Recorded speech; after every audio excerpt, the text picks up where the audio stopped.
bienvenue pour cette 5e édition des Assises de l'OSIM, sous le haut patronage de Sa Majesté Mohamed VI et sous le thème le Maroc vers une ère digitale disruptive. Alors, attachez vos ceintures, on s'accroche parce que nous allons embarquer pour 2 jours de débats, d'échanges et d'ateliers autour de la digitalisation, avec un programme riche, 4 tables rondes pour la première journée, 4 ateliers, 40 intervenants, plusieurs speakers. J'en profite pour vous remercier de votre présence à tous ici. Nous avons l'honneur d'avoir la crème de l'IT, à savoir vous, chers participants.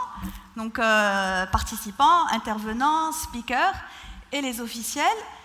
Je vous remercie encore une fois au nom de l'OSIM et de toute l'équipe pour votre présence ici. Je vous remercie, Monsieur le Ministre, d'être à nos côtés ce matin. Alors, cette édition est placée sous le signe de la disruption, donc même votre modération sera quelque peu disruptive. Cette année, pour ces assises, vous aurez un modérateur et une modératrice, donc il y a une femme. Et d'ailleurs, les femmes sont en force à cette édition. Faites un peu de bruit, les femmes, qu'on vous entende, s'il vous plaît. C'est mieux qu'il y a 2 ans. Et puis les hommes, vous pouvez applaudir ces femmes aussi. Donc je laisse la parole au topissime, au cultissime Hassan Charache. Alors merci beaucoup Yasmina pour ce mot de bienvenue. Il est toujours de tradition dans des circonstances telles que celles qui nous réunissent de prononcer des mots de remerciement. Quand on voit ce public magnifique, une rencontre d'exception, on a envie de dire une seule chose, merci. Le meilleur ami de merci, c'est beaucoup. Et donc, merci beaucoup à l'OSIM, à son président et à toute l'équipe, à la belle équipe qui a fait que ce travail qui a été dans leur tête, il a été pensé, réfléchi. Aujourd'hui, il est là, c'est une vraie réalité.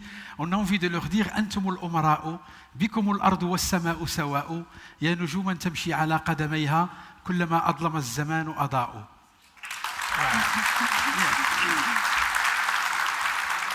Alors, je vois beaucoup d'amis qui font waouh, c'est magnifique. Alors, le magnifique, ça sera ce que nous allons vivre, Inch'Allah, les 2 jours. Il va y avoir du fun, du contenu, de l'échange. On va être vraiment dans ce que Saint-Exupéry disait, reçois ceux qui peuvent te rendre meilleur et accueille ceux que tu peux rendre meilleur. On va apprendre dans l'échange. Et donc, une rencontre qui est placée justement sous ce thème magnifique qui est le Maroc vers une ère digitale disruptive. Cette disruption qui n'aura de sens au Maroc que si elle va être au service du développement du pays et pour une éclosion de la jeunesse.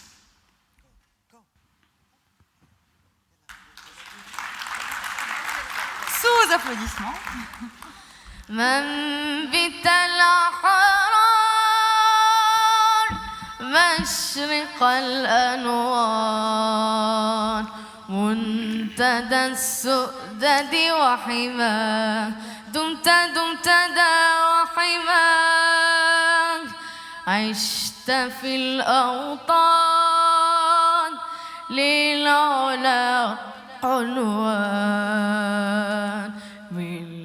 كل جنان ذكرى كل لسان بالروح بالجسد هب فتاك لب نداك في فمي وفي دمي هواك ترى نور ونار إخوتي أيام للعلا سعيا نشهد الدنيا أن هنا نحيا بشعار الله الوطن الملك.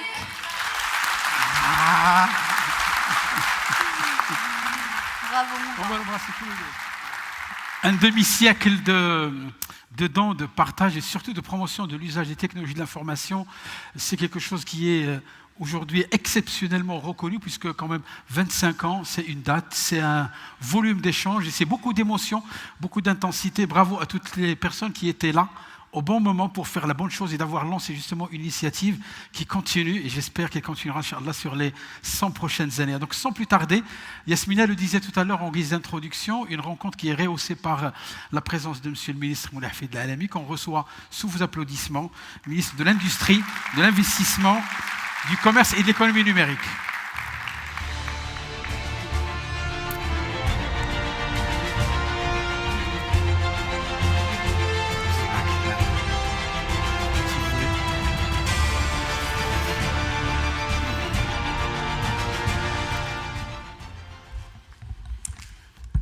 Monsieur le Président, Mesdames et Messieurs, quel plaisir d'être dans un domaine que j'ai quitté au niveau physique, mais pas par le cœur ni par l'esprit. C'est mon secteur d'activité de prédilection. J'ai été formé là-dedans, j'ai travaillé là-dedans, j'ai gagné ma vie là-dedans. Et donc, je suis ravi de vous retrouver aujourd'hui. Je ne savais pas que l'OSIM avait 25 ans. Je découvre ça ce matin avec des cofondateurs que nous connaissons tous. Ce parcours est extrêmement important et je vois que le panel présent aujourd'hui démontre l'intérêt que porte chacun d'entre nous à cette transformation que nous vivons. Alors, le mot disruptif, qui est à la mode, qui est utilisé un peu partout. Cette transformation, nous l'avons connue pour des gens du Jurassic Park comme moi, dans des années bien lointaines, quand on a vu arriver des PC et qu'on était à l'âge de la carte perforée, on était un peu étonnés. Puis petit à petit, on a vu à chaque fois des transformations et on s'est dit, voilà, celle-ci sera importante et va changer notre vie. Nous avons tous vécu, je crois, le bug de l'an 2000, qui a fait un pchit en fin de compte, ça n'a pas fait grand-chose. On s'attendait à ce que le monde s'arrête, à ce que les cœurs arrêtent de battre. Eh bien, il n'en a rien été. Au contraire, les choses ont continué de plus belle. Cette transformation, aujourd'hui, peut sembler, pour des gens comme moi, assez dépassés par les événements, n'est-ce pas, comme étant disruptive. Mais pour des gens comme vous, je ne le pense pas du tout. Ce que le monde est en train de connaître est fondamental. Et ça touche l'ensemble des domaines. Alors on parle du médical souvent, en disant que le médical va être transformé de façon radicale, ça va changer beaucoup de choses. Eh bien, je voudrais vous donner un exemple que vous connaissez certainement déjà. Vous savez, l'implantologie est née il n'y a pas très longtemps. Et ça coûte très très cher parce que les gens qui sont spécialisés dans ce domaine sont assez rares. Et que ceux qui ont subi des implants ont vu beaucoup de rejets, beaucoup de problèmes, beaucoup de nerfs touchés, beaucoup de problèmes faciaux, etc. Eh bien, quelqu'un a créé, il n'y a pas très longtemps, il y a juste quelques années, un guide qui est imprimé en impression 3D, donc une digitalisation extrêmement forte, avec de l'imagerie très poussée, et permet à des dentistes normaux de faire de l'implantologie avec des risques d'erreur quasi nuls. Il se trouve que ce dentiste est marocain, qu'il vit à Casablanca.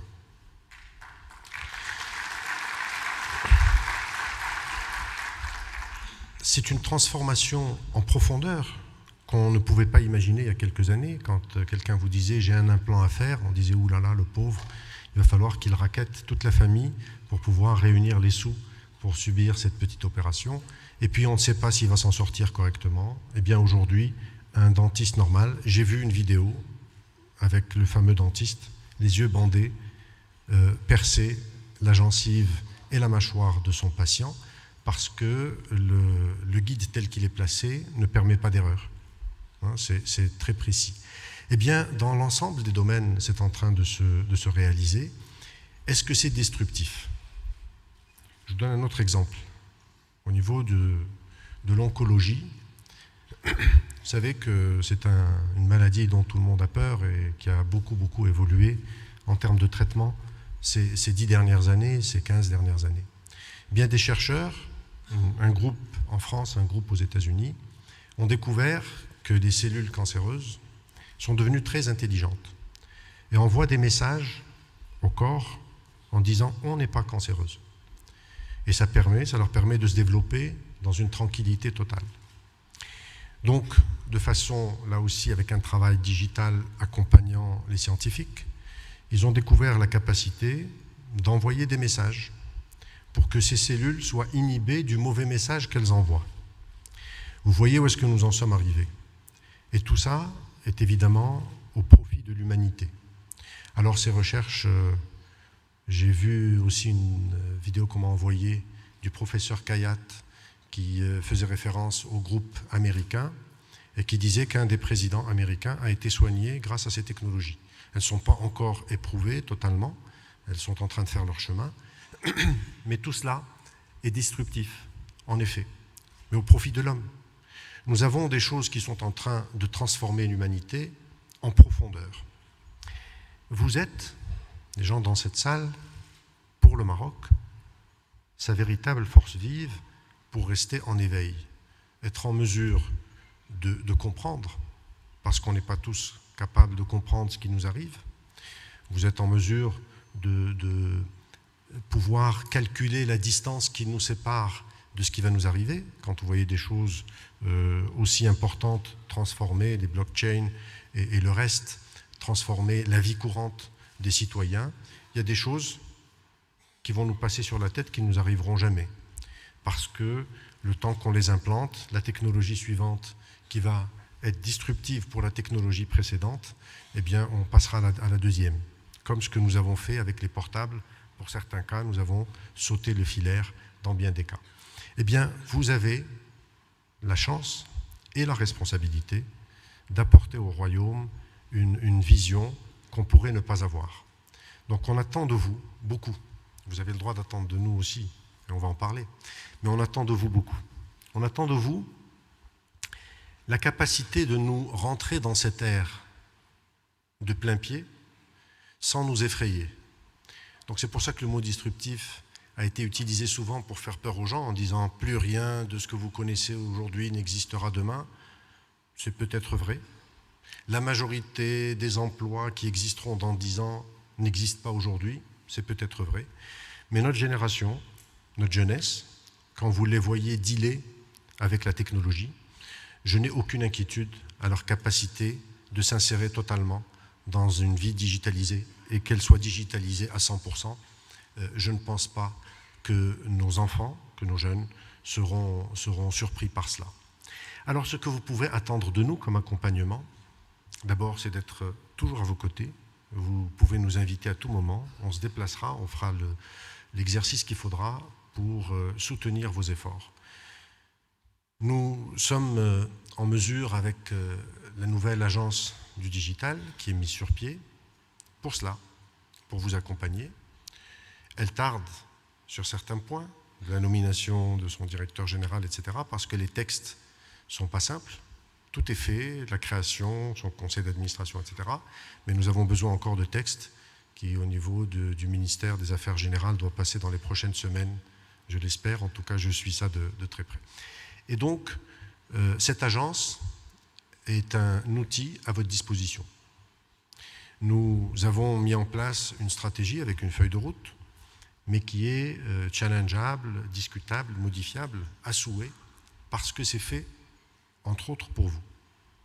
C'est fait d'abord pour les citoyens, pour être tout à fait transparent, hein, vous l'avez bien compris, mais je pense que nos intérêts sont totalement alignés. Ce secteur, pour les DSI que vous êtes, vous avez vécu des choses assez intéressantes dans certains cas, pas assez dans d'autres. Et je pense qu'on peut scinder entre le privé et le public. Parlons du privé d'abord, vu que je ne suis pas à Rabat, je suis à Marrakech, donc avec l'air de Marrakech et ce que j'ai vu. Et le film que vous avez passé, d'ailleurs, je vous félicite, parce que c'est bizarre, mais ça donne de l'énergie, même quand on est grippé, on a l'impression qu'on est prêt à repartir de plus belle. Eh bien, j'ai perdu ce que je disais. Je suis parti sur le film et j'ai commencé à regarder les images.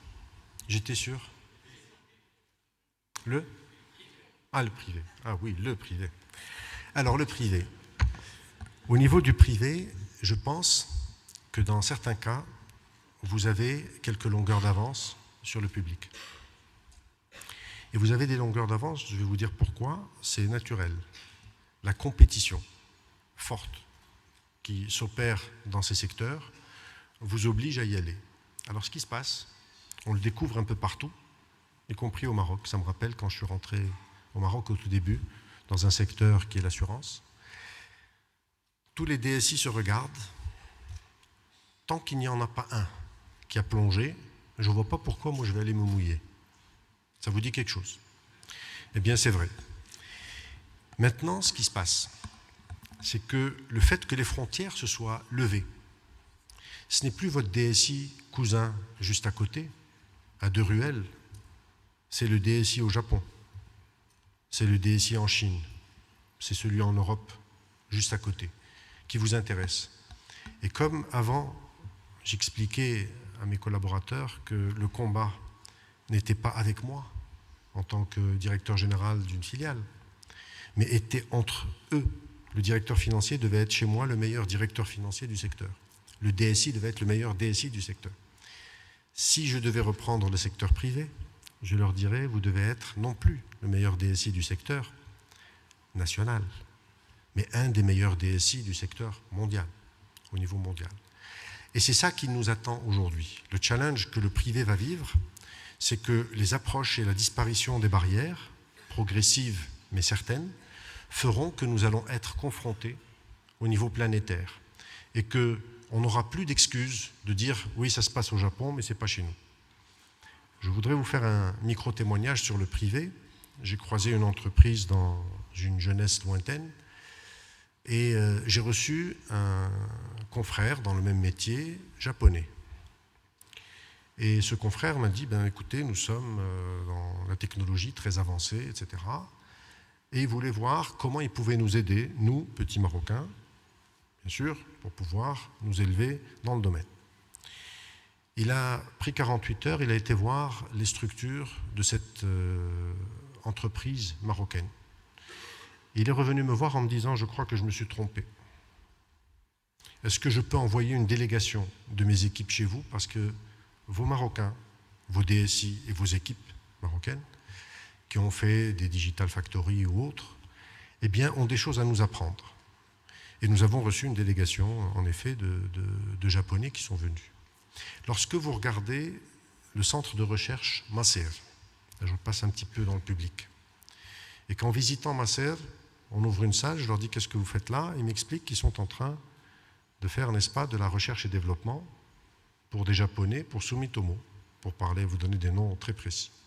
Eh bien, Maser au Maroc fait de la recherche et développement pour Sumitomo. Donc cette mondialisation fait que d'un côté, on n'a plus de complexe à avoir, mais d'un autre, on a quelques inquiétudes à avoir. C'est-à-dire dormir sur ses lauriers, être entre copains en se disant « je suis presque mieux que mon voisin, donc c'est très bien ». Aujourd'hui, il faut dire « je suis presque mieux que le japonais, que le chinois, n'est-ce pas, et que l'européen ». Donc cette mondialisation pour le privé va changer beaucoup de choses et va nous obliger à être à la page. Je n'ai aucune inquiétude connaissant les talents marocains dans ce domaine. Quant au public, en général, il y a eu des retards importants parce que le client n'est pas capable de nous mettre en compétition. On va se parler très franchement. Quand vous avez besoin de moi au niveau du public, vous ne pouvez pas aller voir mon concurrent, je suis seul et unique, vous le savez. Dans l'administration, on est tous seuls et uniques. Et donc, quand vous avez besoin de nous, en tant que citoyens, c'est un passage obligé. C'est cette mentalité que Sa Majesté le Roi, que Dieu l'assiste, est en train de combattre violemment. Les différents discours qui se sont succédés ont attaqué ce point-là en particulier, en disant, certes, au niveau du public, vous êtes le fournisseur unique du client qui est le citoyen. Néanmoins, on va mettre aujourd'hui des SLA. On va pouvoir vous suivre sur les qualités de votre livrable et vous juger sur ce que vous faites, entre ce que vous annoncez, ce que vous êtes censé faire et ce que vous livrez. Eh bien, c'est une transformation disruptive. Parce que sur l'attitude du public, je commence à constater en peu de temps des prises de conscience profondes et des résultats qui ont déjà changé. Ils ne sont peut-être pas perceptibles par l'extérieur, mais qui, à l'intérieur de l'administration, ont commencé à changer. Je reviens au DSI du public. Vous avez des responsabilités extrêmement lourdes parce que, malheureusement, le retard que nous avons cumulé est colossal. Il y a un vrai travail à faire. Nous avons du retard.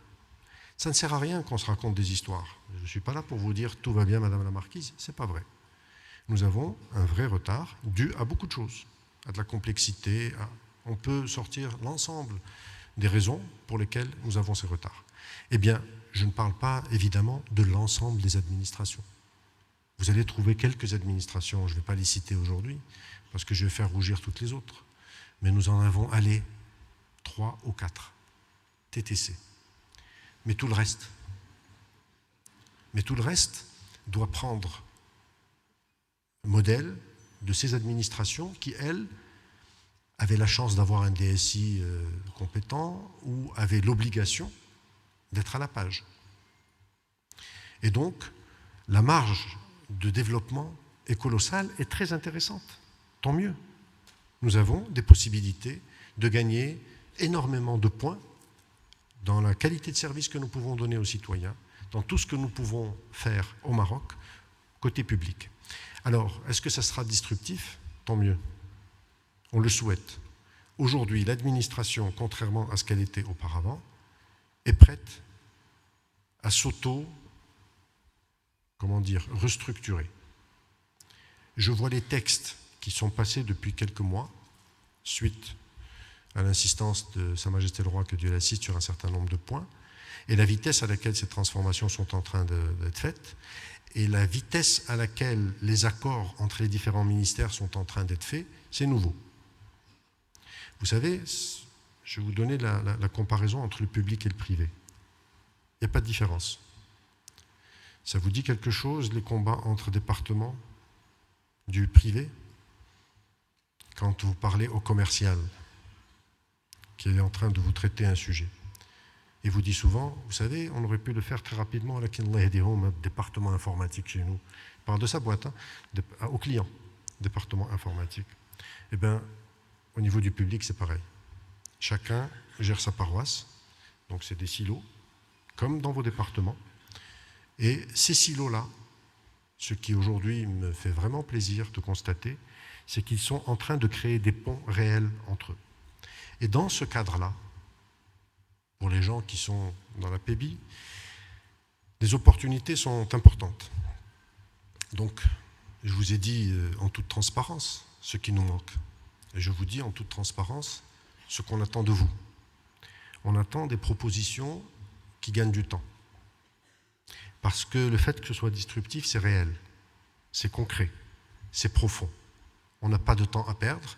Et les attentes des citoyens et de Sa Majesté qui est derrière notre dos au quotidien, je dis bien au quotidien, sur beaucoup de sujets, vous ne pouvez même pas imaginer, font qu'on est obligé de livrer la marchandise. Et pour ce faire, les opportunités de développement à travers l'ADD et bien d'autres canaux vont être extrêmement importants. Donc préparons-nous à cette transformation digitale, bénéficions de ce qui se fait, à la fois au niveau mondial avec cette intégration du digital dans le quotidien et partout, dans tous les secteurs, et regardons cette transformation unique qui est au Maroc, où la volonté aujourd'hui affirmée, déclarée et affichée de transformer l'administration est là, et elle est digérée par les opérateurs que vous avez en face de vous. Nous sommes prêts à nous retrousser les manches et à aller très vite. Je découvre dans des réunions que nous prenons une semaine dans des sujets où on prenait 3 mois pour pouvoir se concerter, essayer d'imaginer, de réfléchir. Aujourd'hui, on y va. On se retrousse les manches et on y va. On n'est pas encore dans les Digital Factory, d'accord? On n'est pas loin. On est en train d'y arriver pas à pas. Donc, je vous invite fortement à continuer à nous bousculer, pour ceux qui travaillent avec le public, parce que nous sommes prêts à recevoir toutes les pulsions que vous pouvez vouloir nous donner. Nous sommes à votre disposition.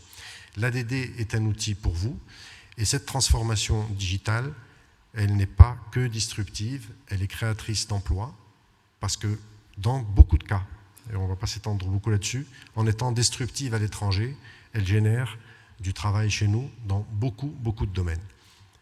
Je conclurai en disant, vous le savez comme moi, nous sommes dépouillés en termes de ressources humaines par beaucoup d'appels à des visas, à des cartes de séjour, etc. C'est très bien.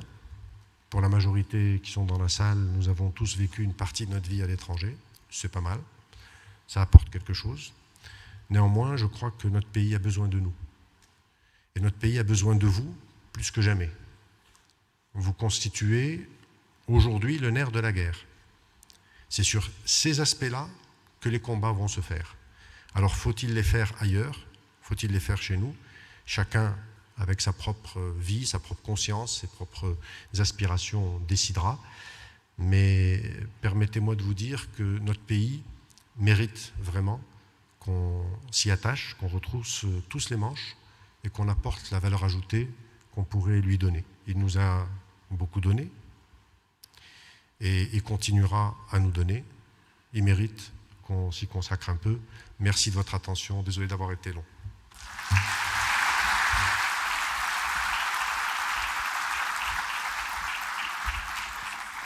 Merci, Monsieur le Ministre. Un grand merci, Monsieur le Ministre, pour ce beau discours engagé et sincère. Nous retenons plusieurs choses de cette intervention, notamment l'importance et la volonté du gouvernement de faire du digital un accélérateur de développement à tous les niveaux dans notre pays, que ce soit au niveau de la création d'emplois, au niveau de la compétitivité, les défis qui nous attendent notamment au niveau planétaire, comme l'a souligné Monsieur le Ministre. Ainsi, ce qui est à noter, c'est l'appel à mobilisation qu'a fait Monsieur le Ministre, la mobilisation de tous les acteurs qu'il a appelé les forces vives. Effectivement, ce sont les forces vives de ce pays, autour de ces nouveaux chantiers prometteurs, pour une jeunesse qui soit engagée elle aussi, et pour notre pays, comme l'a souligné Monsieur le Ministre. Encore merci Monsieur pour ce discours. Alors, sans transition, nous allons enchaîner sur notre prochaine allocution. Ceux qui le connaissent vont le reconnaître. Il se nourrit de data, il habite dans les nœuds de la blockchain, il rêve d'IA et il se réveille au son de la voix d'Alexa, sans vouloir offenser madame. Bref, vous l'aurez compris, il est passionné d'IT, le digital aussi, mais surtout, il est passionné par l'amour de son pays. Alors, sous vos applaudissements, mesdames et messieurs, je vous prie d'accueillir le grand chef d'orchestre de ces assises, j'ai nommé l'honorable, l'inestimable, le cultissime Mohamed Saad.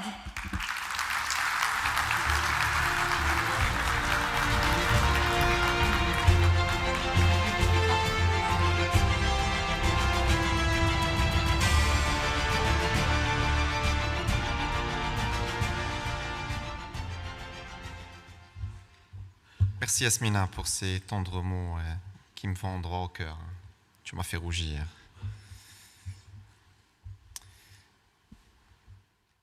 Monsieur le ministre de l'Industrie, de l'Investissement, du Commerce et de l'Économie numérique, Monsieur le Wali du ministère de l'Intérieur, Madame la Présidente de l'APBI, déjà 2 ans se sont passés depuis ce 28 octobre 2016 où nous nous sommes quittés avec plein d'engagement, de promesses et de superlatifs qui nous mettaient encore plus de pression et nous obligeaient à donner le meilleur de nous-mêmes. C'est comme si c'était hier, octobre 2016 a connu les 4e assises de l'OSIM, nous revoilà réunis en cet événement que nous organisons une fois tous les 2 ans. Une fréquence qui nous permet de concevoir, construire, innover, impacter notre écosystème par les travaux que nous entreprenons. Mesdames et messieurs, nous, OSIM, sommes avant tout des institutions du secteur public, semi-public, privé, appartenant à divers secteurs d'activité, adressant différents marchés, avec différentes contraintes, faisant du B2B, du B2C, si comme client, mais si comme consommateur, et aussi citoyen, un double C même, c'est un citoyen connecté, comme le disait Monsieur le Ministre. Il y a au moins une chose qui nous réunit, et non des moindres, c'est de faire des technologies et du digital un levier de développement pour la société.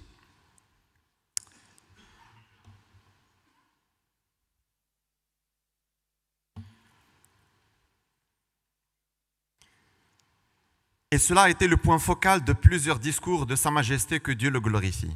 Sa Majesté a rappelé que l'utilisation des nouvelles technologies contribue à faciliter l'accès dans les plus brefs délais du citoyen aux prestations sans qu'il soit nécessaire de se déplacer souvent à l'administration et de s'y frotter, car c'est là la cause principale de l'extension du phénomène de corruption et du trafic d'influence. Sa Majesté a aussi souligné que l'administration électronique doit être généralisée selon une approche intégrée. Les avancées dans différents secteurs économiques doivent s'accompagner d'une politique de haut niveau en matière de technologie, de l'information digitale, d'où la création de l'Agence du digital qui portera forcément une stratégie et une roadmap innovante. L'OSIM, c'est aussi une vision. D'abord, DECOM, dynamiser l'utilisation du digital à travers les actions que l'OSIM entreprend au sein de l'écosystème. Un premier D de notre stratégie 2018-2020 Disrupt.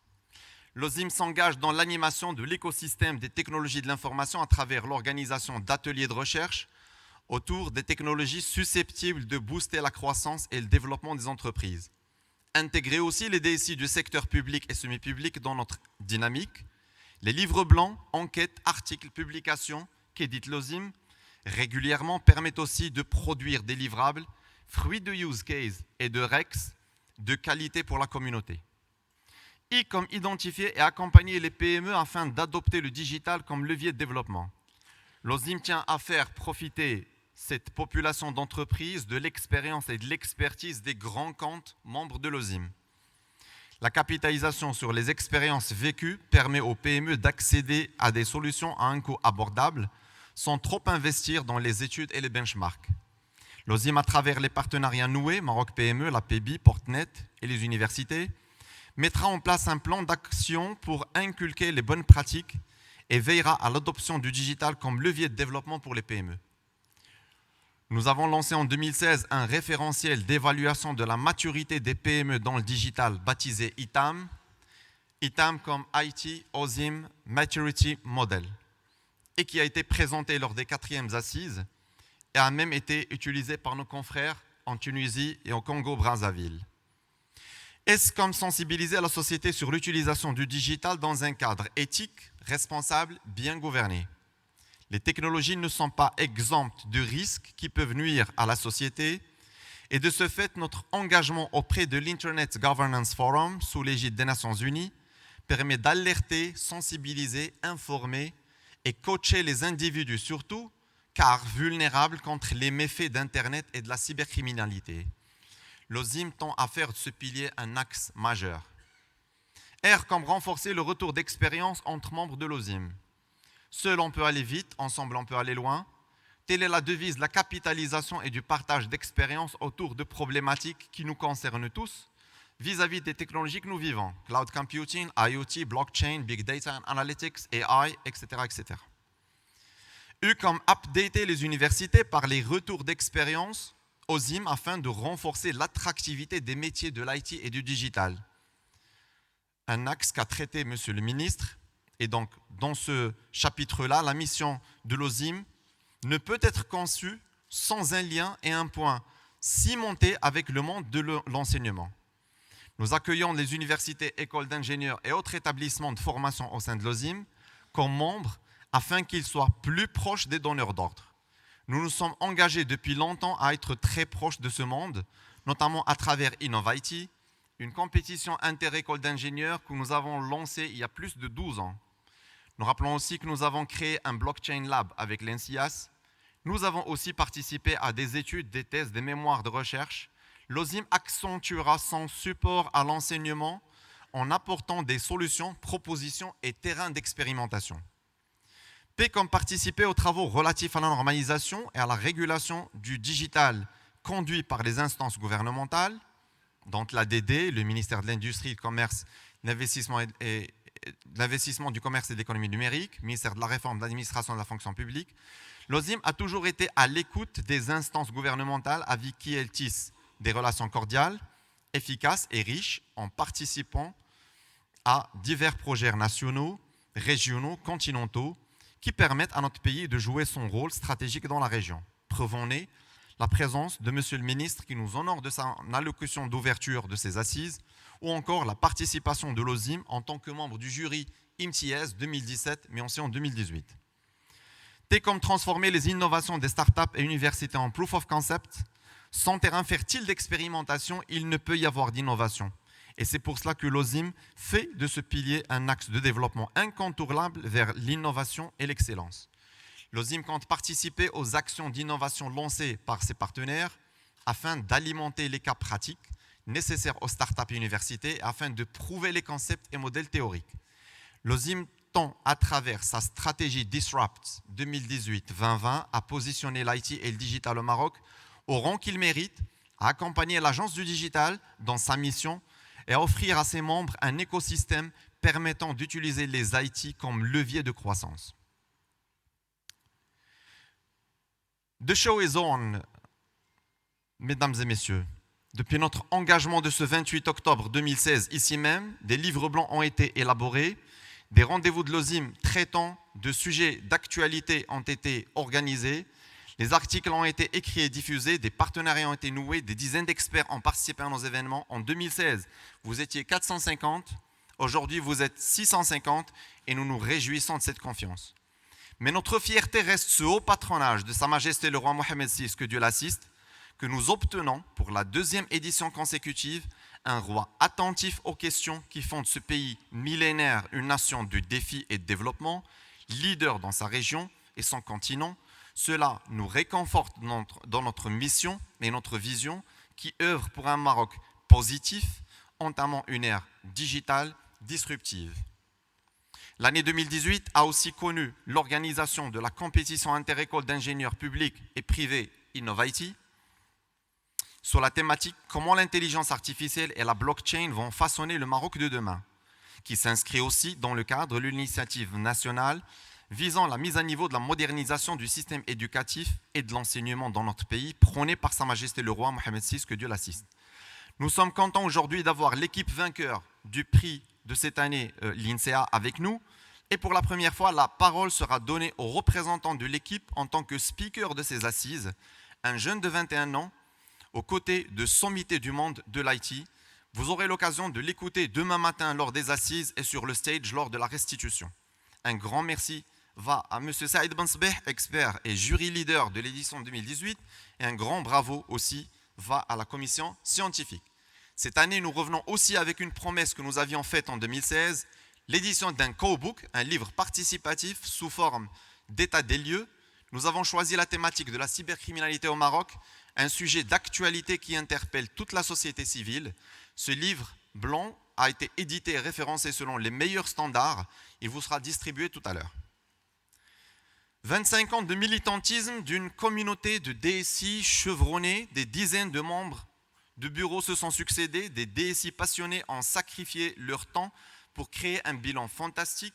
25 ans, c'est aussi l'âge des couleurs et de l'identité visuelle avec laquelle vous avez connu l'OSIM, une identité qui tire sa révérence en laissant la place à une ère digitale, moderne, tournée vers le 21e siècle avec ses connexions et l'adoption des technologies qui font qu'aujourd'hui, l'OSIM se projette au-delà du digital, beyond digital.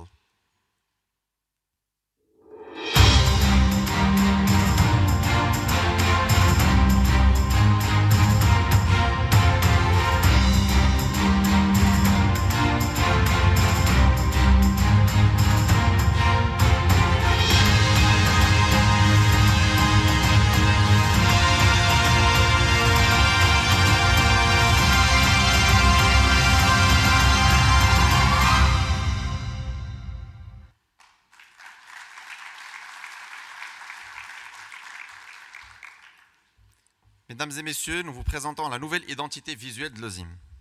Last but not least, nous voulons réaffirmer notre engagement RSE vis-à-vis de la jeunesse de notre pays, à travers une action que nous lançons devant vous aujourd'hui. L'initiative s'intitule OS Education, OS comme OSIM, mais c'est aussi oser à aider l'éducation. Dans un premier temps, et afin de participer à la formation des leaders de demain, l'OSIM s'engage à financer les études supérieures de 3 élèves bacheliers par an à partir de 2019, des élèves venant de zones ou de milieux défavorisés et ayant un grand potentiel pour faire des études dans de grandes écoles étrangères ou marocaines, dans des filières IT ou des classes préparatoires en premier lieu. Vous allez dire c'est une goutte d'eau dans un océan, je vous l'accorde.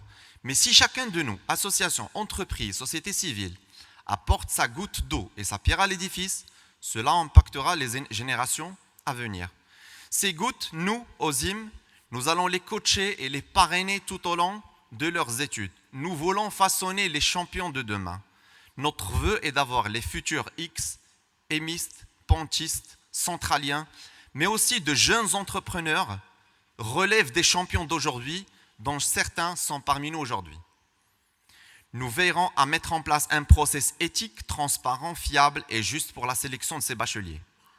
Mesdames et messieurs, j'ai été agréablement surpris en lisant la biographie de Monsieur le ministre de découvrir qu'il a été directeur des systèmes d'information à un moment donné de sa brillante carrière.